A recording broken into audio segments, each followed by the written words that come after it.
Hi, in this video I'm going to walk you through connecting your bank account to Quicken, and I'm also going to talk a little bit about some of the nuances and little tips and tricks that might help you in getting this done when you do it for yourself. Okay, see you in there. Hi there, I'm Joe DiSanto, by the way. I'm an independent CFO and business consultant. I actually spent most of my career in Los Angeles building a few multi-million-dollar businesses, and I've since semi-retired, and now I help other businesses and individuals manage their money and plan better for their future. So if you're interested in small business, personal finance, and real estate advice, please subscribe to the channel. Thanks. Hey, what's going on, people? Thank you for joining me on yet another video. I am, excuse me, I'm on a quest to make a comprehensive series of videos showing people how to use Quicken, because of all the videos I put on YouTube, which aren't that many, but a few, the Quicken one gets the most action. So it seems like people want to know about Quicken. Okay, so I did a couple so far of setting up, buying Quicken and then using one of my templates to kind of set up your database file. Again, the templates are available in my paid course. So if you're wondering where you get those, that's where. So sorry about that. But anyway, moving on now to setting up an account. Okay, so I'm going to set up an account. I'm gonna connect to one of my accounts, actually one of my real estate accounts, and setting up an account is obviously making the connection. What's going to happen is we're going to download. It's going to download a certain amount of previous transactions as once it initially sets up. And every bank is different about how far into the past they set up how far in the past it'll download transaction on an initial setup. Usually it's 2 to 3 months worth. So this video is just going to be about making the connection and setting it up. Then I'm going to do a video after this where I walk you through categorizing the downloaded transactions and kind of talk a lot about categories, and then also it's October right now, and often I'll set up a new client around this time because this is when people start thinking about oh my god, I got to get my act together for my taxes and whatever. So I'll set them up in download transactions for all their accounts for the whole year. But I gotta go, in that case, I gotta go to the bank's website, and most banks offer a direct connect download for Quicken. You can put in the whole year's worth, and then you can fill in the gap. So I'm going to do another video kind of going through that. But this will just be making the connection. So where we kind of left off, you were here. We got the file set up. If you recall, I named the file your family name. And to make add a new account, we go here. And obviously it gives you options for the big banks. You can most of the accounts you're gonna set up, you want to have a digital connection or an online connection so you can download transactions. But there are some scenarios where you might want an account that's not connected to a bank, like for a loan or a mortgage or other maybe assets and liabilities. But most of the accounts you're going to connect are going to be bank, brokerage, and retirement accounts, IRAs, 401ks, and you're going to want a digital connection. I'll do another video about connecting brokerages and how that works. But my account is at Bank of America. So I'm going to hit Bank of America, and it's going to ask me for my login. So obviously, I'm not going to show you my login, so I'm going to put all this in, hit enter, and I'll skip showing you the stuff. So stand by. Okay, I popped in my user and password, but I wanted to do this because there's an option here to save to password vault. Okay, and you want to do that. And what the password vault is it's kind of what it sounds like. It's a place within Quicken that as you add accounts to connect to, it stores all those user and passwords within a little password vault in Quicken, so obviously you don't have to put them in every time. It remembers them. but it does allow you to create one single password for the password vault. I'm going to just put in PS vault here. That's the password vault password I'm going to set up. You can change that later. I'll show you where the password, how you can get to the password vault later. All right, accept that. I'm going to hit connect. So what it's going to do now is use your user and password to connect up to the account. It takes a little while, so I'm going to drink some coffee while I'm waiting. Okay, going to ask you to receive a code. If you have, the code thing set up with your bank, most banks do now. Going to get a code to the old celly phone here. Hit OK.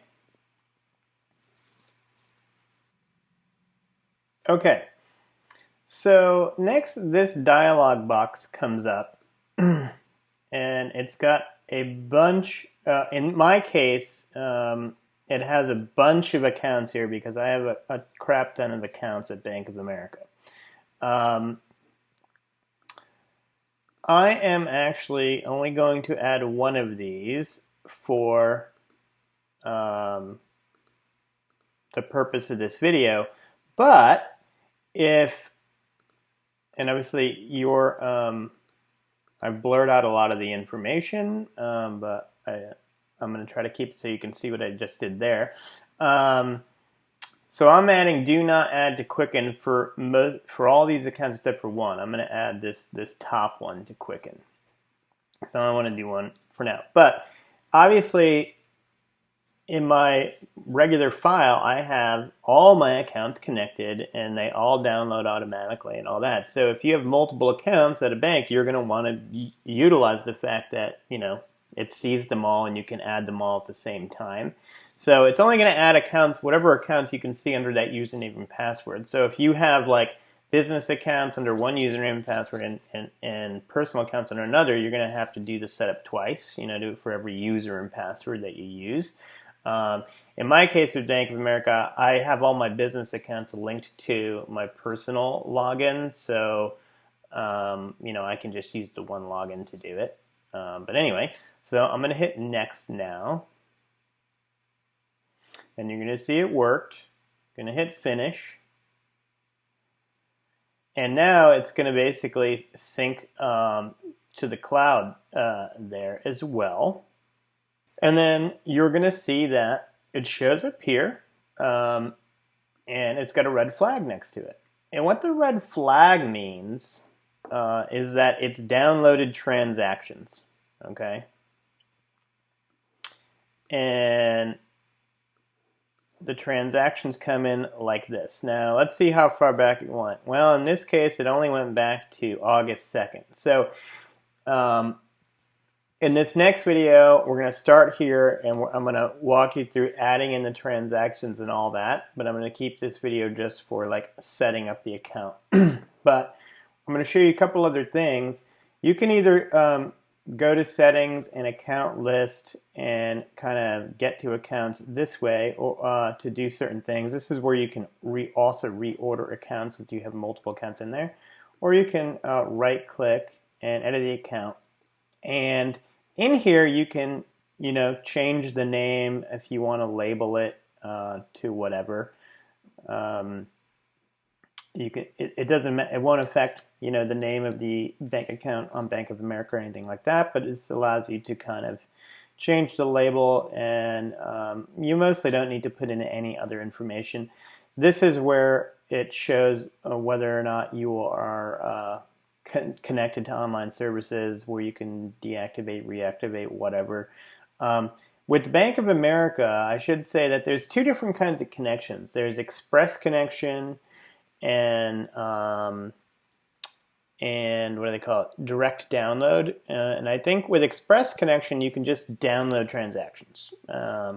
With Direct Connect, you can actually integrate Quicken and its bill pay with the bill pay functionality on your bank's website. So basically, I could queue up a bill payment in Quicken, and then it'll send that instruction to my bank, excuse me, and create a bill payment right on the bank's website. So if your bank supports Direct Connect, you can do that. Now, Bank of America offers Direct Connect for personal accounts for free, or within the price of the account. Some banks charge you an extra monthly fee to have Direct Connect. Most of them will do Express Connection for free. Excuse me. So that's something to just be cognizant of. So I wanted to point all that out. I'm also going to double back here a little bit. One thing I wanted to point out when setting up an account is, it often basically, well, not often, when you open up the add account box, it's going to show these main banks. But you can type in, whatever your bank is, and it's going to find it's going to come up with a list. Now, Quicken's been doing this more than any other service, so I'm going to guess they have the most bank connections possible out there. Like this is Huntington National Bank, blah, blah, blah. But I'm pointing this out because some banks, like if you didn't look and you go over here and you see, actually you don't see, you see Chase here right there. But some of my clients, they have accounts at JP Morgan Chase, which is a slightly different point of connection. Like there's JP Morgan Chase Bank, there's JP Morgan Private Bank, and blah, blah, blah. So not always is your account the most obvious, like in terms of where you're going to connect to. Sometimes you got to do a little research. Most likely what's going to happen is, if you have to kind of figure out like any special, connection point for your account, it's because it's not going to be successful in connecting. And you're going to be like, have to be like, could it be something else? So you just go look up Bank of America, say, and you'll see that even though there was a picture at the beginning, well, there's actually a couple Bank of America options. There's Bank of America credit cards. There's Bank of America Quicken, actually. And for Bank of America, you're going to have most success with this one. Sometimes multiple connection points work, but it sometimes does take a little bit of little research to make sure you can get your connection done. This Bank of America Wealth Management, that's if you have Merrill Edge accounts and you want, brokerage accounts and you want to connect those. Well, those, even though you can see those on your regular Bank of America user and password, you're not going to be able to connect your brokerage account through the regular Bank of America connection. You're going to have to come over here, go to Wealth Management, put in your Merrill Edge specific user and password, and then you'll have kind of a secondary connection for your Bank of America brokerage accounts. And a lot of this happens because banks merge, they combine, services, whatever, but they don't necessarily always update their systems to work under one, login. So that's something I wanted to point out that you have to be cognizant of. And the second thing you have to be cognizant of is some banks will allow Quicken to connect, without you doing anything.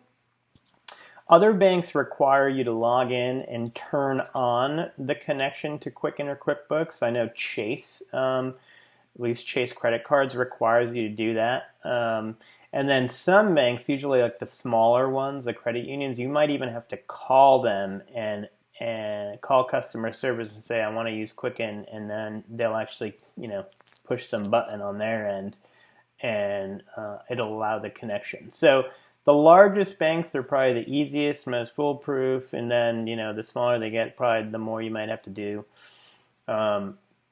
So if you're having a problem, that could be it. Like what you could try off the bat is log into your bank. Just put Quicken in the search bar for once you're logged in. And usually, like with Chase, it'll be like connection to Quicken. They'll have an article on that and they'll show you the steps.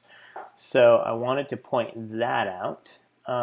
But, for the bigger banks, it's easy. But once you get it set up, it generally works, indefinitely. I've had to reconnect my bank accounts a handful of times over the years, but usually you don't have to do that. But if you change your password and stuff, you might have to actually have to disconnect and reconnect.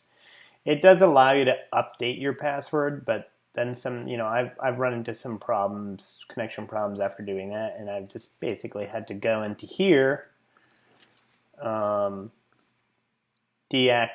and then reactivate. And usually it'll pick up downloading where you left off, even when you do that. So that is connecting to an account. Next video is going to be about importing all these transactions and talking about transactions, and then also filling in the gap from January 1st down to here. All right, thanks.